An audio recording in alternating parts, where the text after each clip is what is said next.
Welcome, and thank you for joining me for some light reading. If you enjoyed this video, please leave a like and a comment. The dramatic gathering has ended, and the murderer has still not been revealed. Poirot instead sends a message. The truth of Roger Ackroyd's murder will be sent to the police in the morning.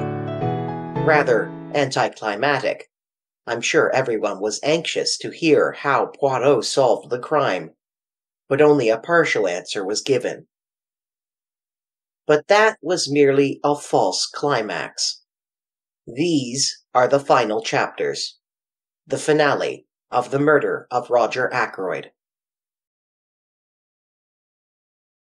Chapter 25. The Whole Truth. A slight gesture from Poirot enjoined me to stay behind the rest. I obeyed, going over to the fire and thoughtfully stirring the big logs on it with the toe of my boot. I was puzzled. For the first time, I was absolutely at sea as to Poirot's meaning. For a moment, I was inclined to think that the scene I had just witnessed was a gigantic piece of bombast, that he had been what he called playing the comedy, with a view to making himself interesting and important. But in spite of myself, I was forced to believe in an underlying reality. There had been real menace in his words, a certain indisputable sincerity. But I still believed him to be on entirely the wrong tack. When the door shut behind the last of the party, he came over to the fire. "Well, my friend," he said quietly, "and what do you think of it all?" "I don't know what to think," I said frankly. What was the point? Why not go straight to Inspector Raglan with the whole truth instead of giving the guilty person this elaborate warning? Poirot sat down and drew out his case of tiny Russian cigarettes. He smoked for a minute or two in silence. Then, "Use your little grey cells," he said. "There is always a reason behind my actions." I hesitated for a moment, and then I said slowly, "The first one that occurs to me is that you yourself do not know who the guilty person is, but that you are sure that he is to be found amongst the people here tonight. Therefore, your words were intended to force a confession from the unknown murderer." Poirot nodded approvingly. "A clever idea, but not the truth. I thought, perhaps, that by making him believe you knew, you might force him out into the open, not necessarily by confession. He might try to silence you, as he formerly silenced Mr. Ackroyd, before you could act tomorrow morning. A trap, with myself as the bait. Merci, mon ami, but I am not sufficiently heroic for that." "Then I fail to understand you. Surely you are running the risk of letting the murderer escape by thus putting him on his guard." Poirot shook his head. "He cannot escape," he said gravely. "There is only one way out, and that way does not lead to freedom." "Do you really believe that one of the people here tonight committed the murder?" I asked incredulously. "Yes, my friend." "Which one?" There was a silence for some minutes. Then Poirot tossed the stump of his cigarette into the grate and began to speak in a quiet, reflective tone. "I will take you the way that I have traveled myself. Step by step you shall accompany me, and see for yourself that all the facts point indisputably to one person. Now, to begin with, there were two facts, and one little discrepancy in time, which especially attracted my attention. The first fact was the telephone call. If Ralph Patton were indeed the murderer, the telephone call became meaningless and absurd. Therefore, I said to myself, Ralph Patton is not the murderer. I satisfied myself that the call could not have been sent by anyone in the house. Yet I was convinced that it was amongst those present on the fatal evening that I had to look for my criminal. Therefore, I concluded that the telephone call must have been sent by an accomplice. I was not quite pleased with that deduction, but I let it stand for the minute. I next examined the motive for the call. That was difficult. I could only get at it by judging its result, which was that the murder was discovered that night instead of, in all probability, the following morning. You agree with that? Yes, I admitted. Yes, as you say, Mr. Ackroyd, having given orders that he was not to be disturbed, nobody would have been likely to go to the study that night. Très bien. The affair marches, does it not? But matters were still obscure. What was the advantage of having the crime discovered that night, in preference to the following morning?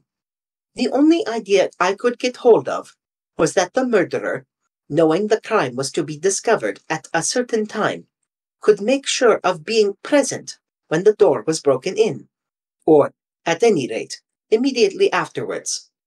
And now we come to the second fact. The chair pulled out from the wall. Inspector Raglan dismissed that as of no importance. I, on the contrary, have always regarded it as of supreme importance. In your manuscript, you have drawn a neat little plan of the study. If you had it with you this minute, you would see that, the chair being drawn out in the position indicated by Parker, it would stand in a direct line between the door and the window. The window? I said quickly. You, too, have my first idea. I imagined that the chair was drawn out so that something connected with the window should not have been seen by one entering through the door. But I soon abandoned that supposition. For, though the chair was a grandfather chair with a high back, it obscured very little of the window, only the part between the sash and the ground. No, mon ami. But remember that just in front of the window there stood a table with books and magazines upon it.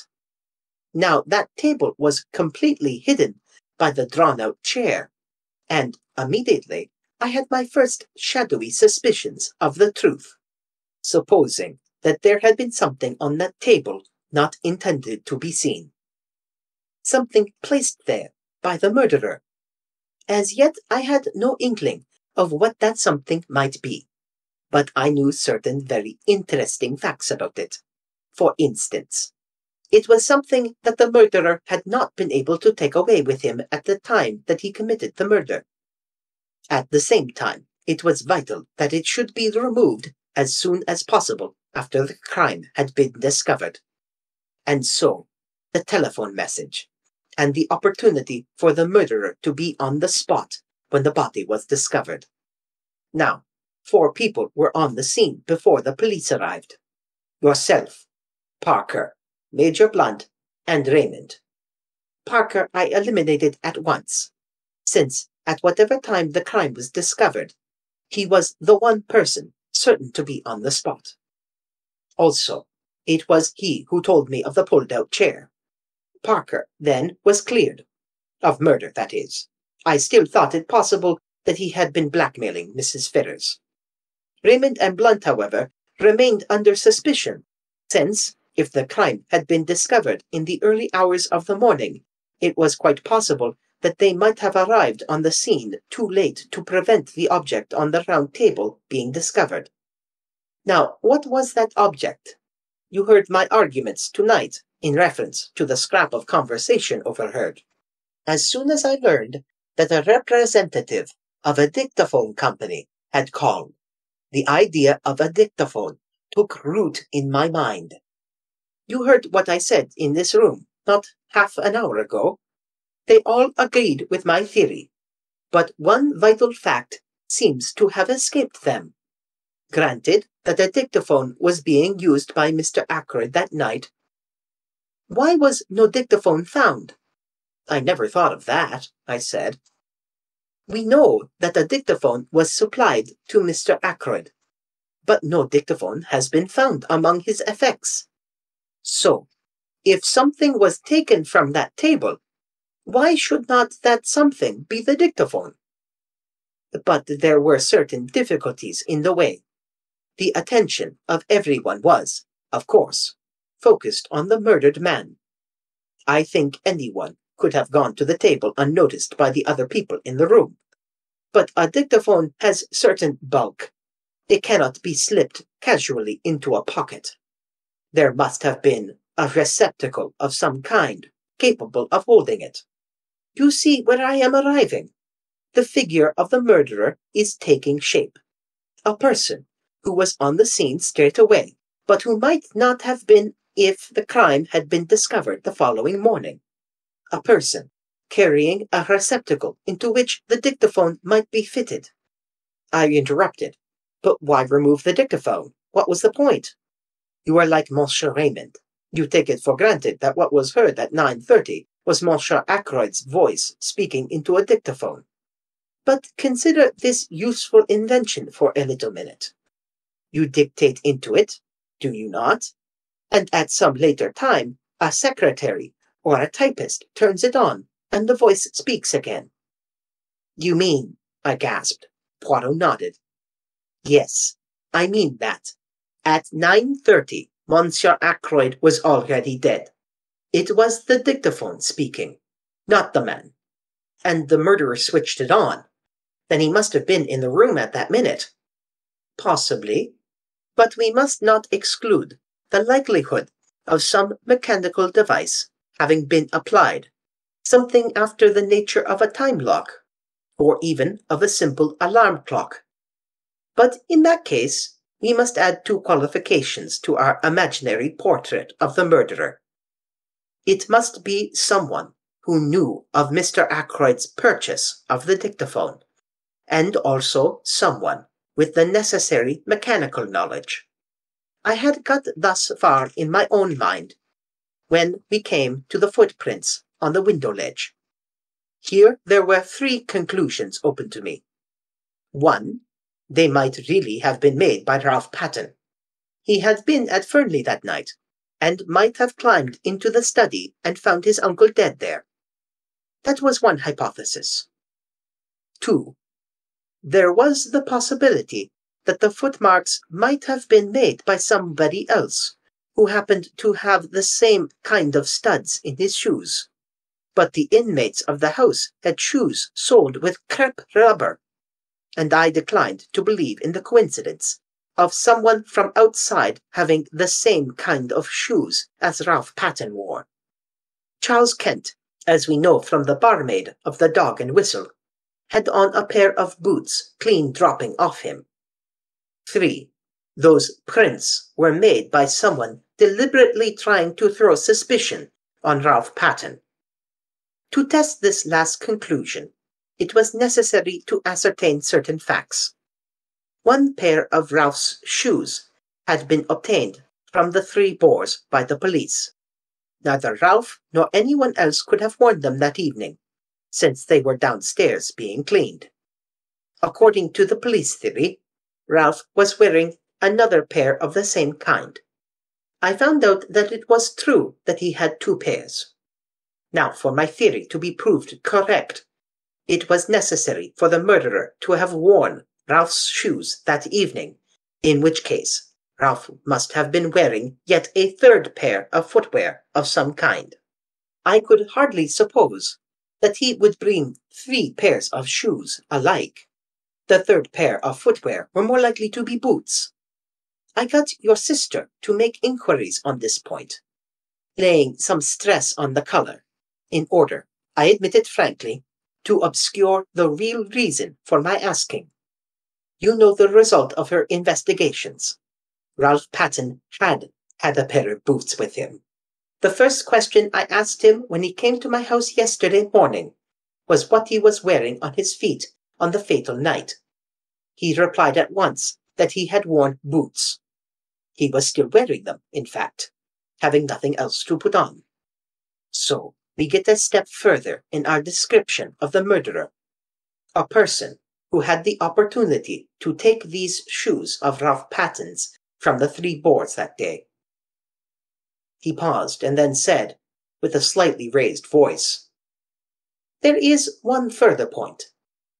The murderer must have been a person who had the opportunity to purloin that dagger from the silver table. You might argue that anyone in the house might have done so, but I will recall to you that Mademoiselle Ackroyd was very positive that the dagger was not there when she examined that silver table. He paused again. Let us recapitulate now that all is clear. A person who was at the Three Boars earlier that day. A person who knew Ackroyd well enough to know that he had purchased a dictaphone. A person who was of a mechanical turn of mind, who had the opportunity to take the dagger from the silver table before Mademoiselle Flora arrived, who had with him a receptacle suitable for hiding the dictaphone, such as a black bag, and who had the study to himself for a few minutes after the crime was discovered, while Parker was telephoning for the police. In fact, Dr. Shepherd. Chapter 26. And nothing but the truth. There was a dead silence for a minute and a half. Then I laughed. "You're mad," I said. "No," said Poirot placidly. "I am not mad. It was the little discrepancy in time that first drew my attention to you, right at the beginning." "Discrepancy in time?" I queried, puzzled. "But yes, you will remember that everyone agreed, you yourself included, that it took 5 minutes to walk from the lodge to the house, less if you took the shortcut to the terrace. But you left the house at 10 minutes to 9, both by your own statement and that of Parker, and yet it was 9 o'clock as you passed through the lodge gates. It was a chilly night, not an evening a man would be inclined to dawdle. Why had you taken 10 minutes to do a 5 minutes walk? All along, I realized that we had only your statement for it, that the study window was ever fastened. Ackroyd asked you if you had done so. He never looked to see.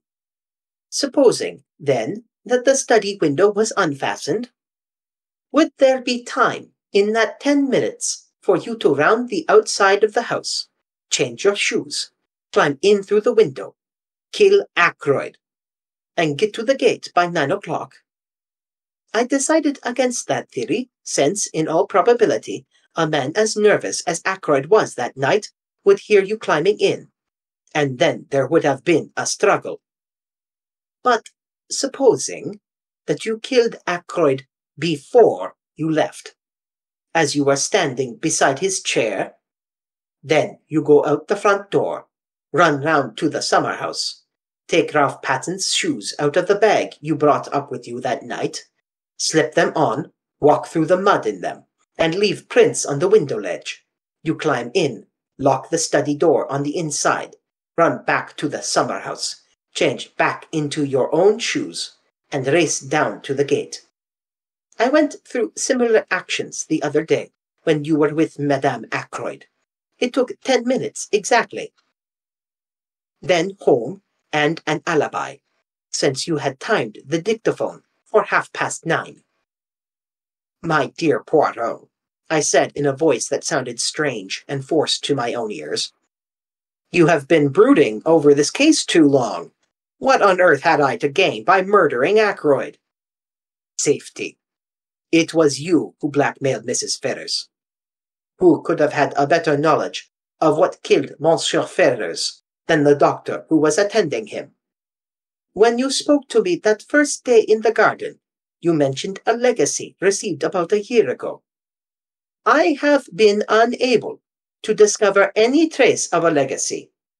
You had to invent some way of accounting for Madame Ferrers' £20,000. It has not done you much good. You lost most of it in speculation. Then you put on the screw too hard, and Madame Ferrers took a way out that you had not expected. If Ackroyd had learnt the truth, he would have had no mercy on you. You were ruined forever." "And the telephone call?" I asked, trying to rally. "You have a plausible explanation of that also, I suppose." "I will confess to you that it was my greatest stumbling block when I found that a call had actually been put through to you from King's Abbot Station. I at first believed that you had simply invented the story. It was a very clever touch, that.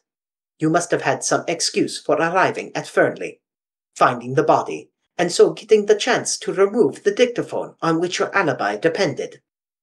I had a very vague notion of how it was worked when I came to see your sister that first day and inquired as to what patients you had seen on Friday morning.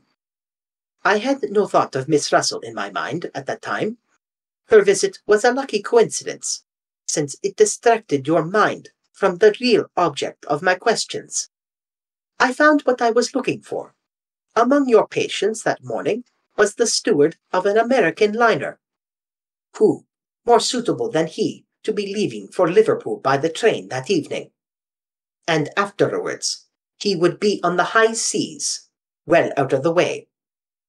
I noted that the Orion sailed on Saturday, and, having obtained the name of the steward, I sent him a wireless message asking a certain question. This is his reply you saw me receive just now. He held out the message to me. It ran as follows. Quite correct. Dr. Shepherd asked me to leave a note at a patient's house. I was to ring him up from the station with the reply. Reply was, no answer. It was a clever idea, said Poirot. The call was genuine. Your sister saw you take it. But there was only one man's word as to what was actually said. Your own. I yawned. All this, I said, is very interesting, but hardly in the sphere of practical politics. You think not? Remember what I said. The truth goes to Inspector Raglan in the morning. But, for the sake of your good sister, I am willing to give you the chance of another way out. There might be, for instance, an overdose of a sleeping draught. You comprehend me. But Captain Ralph Patten must be cleared. Ça va sans dire. I should suggest that you finish that very interesting manuscript of yours, but abandoning your former reticence. You seem to be very prolific of suggestions, I remarked.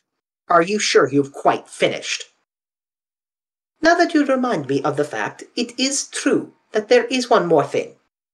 It would be most unwise on your part to attempt to silence me, as you silenced Monsieur Ackroyd. That kind of business does not succeed against Hercule Poirot, you understand? My dear Poirot, I said, smiling a little. Whatever else I may be, I am not a fool. I rose to my feet. Well, well, I said with a slight yawn. I must be off home. Thank you for a most interesting and instructive evening.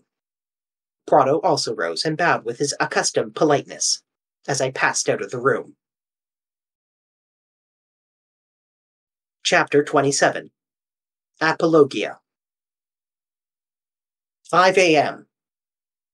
I am very tired, but I have finished my task. My arm aches from writing. A strange end to my manuscript.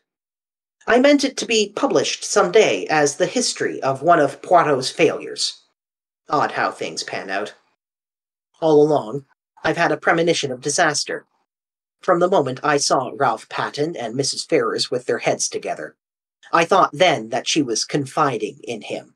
As it happened, I was quite wrong there, but the idea persisted even after I went into the study with Ackroyd that night, until he told me the truth. Poor old Ackroyd. I'm always glad that I gave him a chance. I urged him to read that letter before it was too late.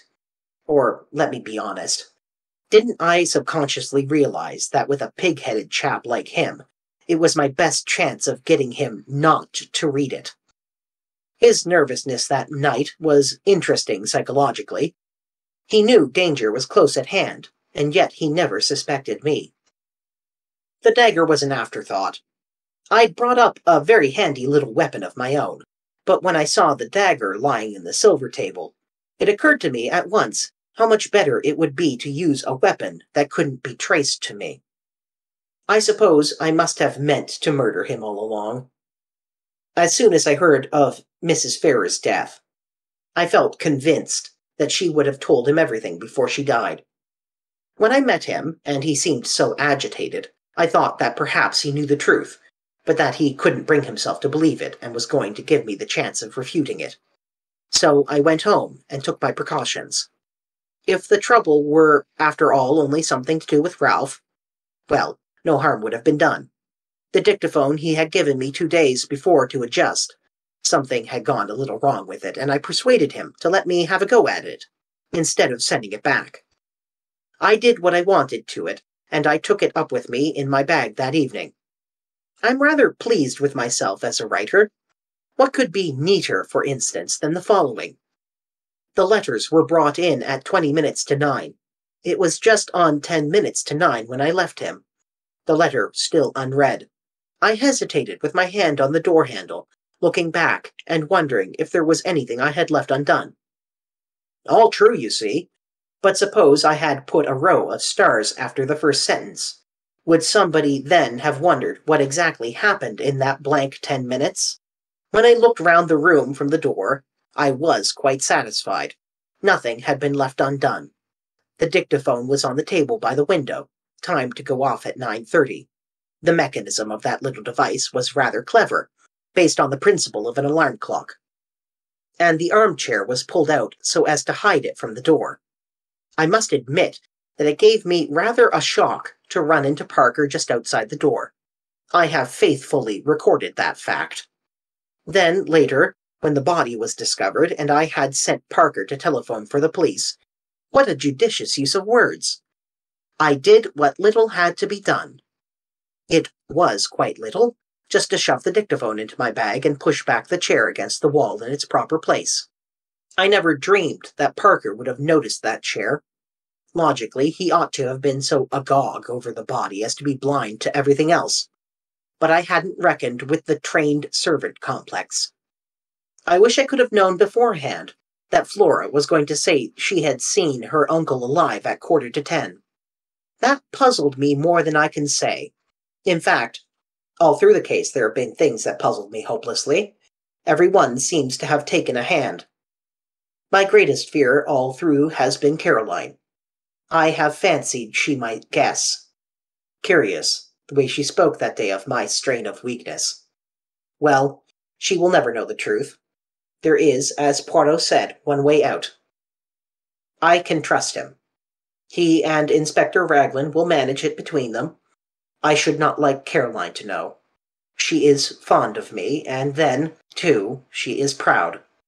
My death will be a grief to her, but grief passes. When I have finished writing, I shall enclose this whole manuscript in an envelope, and address it to Poirot. And then, what shall it be? Veronal? There would be a kind of justice. Not that I take any responsibility for Mrs. Ferrers's death. It was the direct consequence of her own actions. I feel no pity for her. I have no pity for myself either. So let it be Veronal. But I wish Hercule Poirot had never retired from work and come here to grow vegetable marrows. This concludes The Murder of Roger Ackroyd. At the time it was published, the ending was controversial. Many readers and critics felt tricked by Agatha Christie because the murderer was the narrator.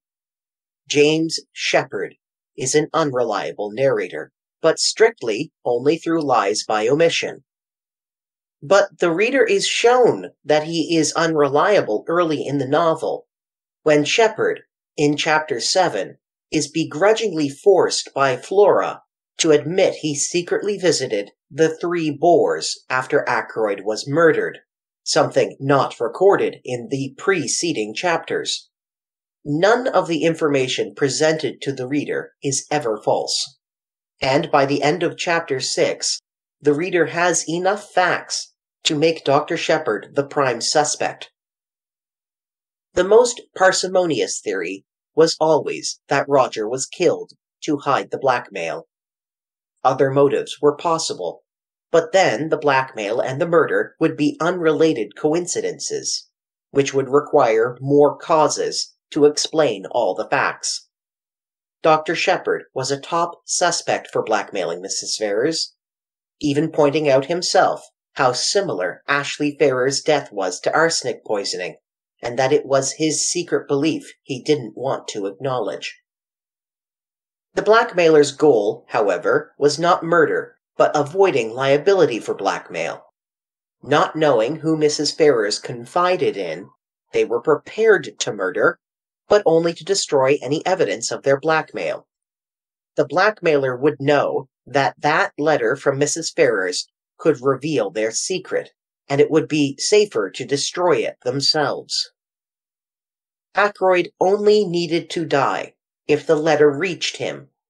Any suspect who could prevent that, like Parker, would not need to resort to murder. Of the suspects unable to stop the letter from reaching Ackroyd, Dr. Shepherd has the earliest opportunity to both kill him and to take the letter. As Poirot explains, the facts later in the story also point to Dr. Shepherd or exonerate the other suspects. Indeed, many of the investigations, which at the time seemed pointless or to lead nowhere, were in fact Poirot's meticulous process of eliminating suspects until only one remained. Therefore, I encourage you to start from the beginning again and notice the many small details you probably overlooked. Notice how Shepherd was defensive about Major Blunt's inheritance, how he was startled to learn Parker overheard the word blackmail, how Dr. Shepherd had a disposition toward hiding things, telling Flora that the truth might not be in her best interest, and admonishing Caroline for not considering how the truth could harm someone. It is one of those books where the second reading is just as good as the first. If you've enjoyed this light reading, please like the video and leave a comment. And until next time, may light shine upon your path.